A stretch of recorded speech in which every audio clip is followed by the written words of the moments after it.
Welcome to the Tech Egg. Don't get scrambled. Enjoy the video. You start by confirming there are no active sales. Settle or save any open transactions now. Once done, make sure the receipt printer and cash drawer are idle so nothing interrupts shutdown. You should find the power button, the mains cable, and the backup battery compartment. Note their positions.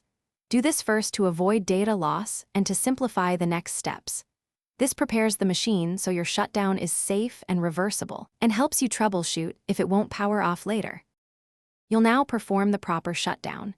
Use the POS menu to select shutdown or power off and wait for the system to close services and flush memory.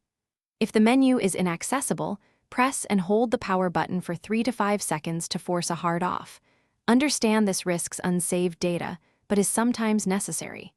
Once the display goes dark and status lights extinguish, unplug the mains cable. Then remove any auxiliary power, like backup batteries, to fully isolate the unit.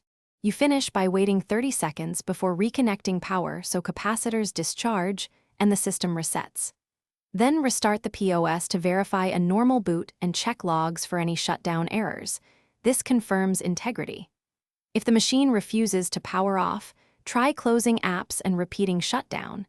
If that fails, remove the backup battery as a last resort while the unit is unplugged. This step prevents damage and gives you a clear troubleshooting path if problems persist. Thanks for watching. Consider subscribing if I helped unscramble your problems.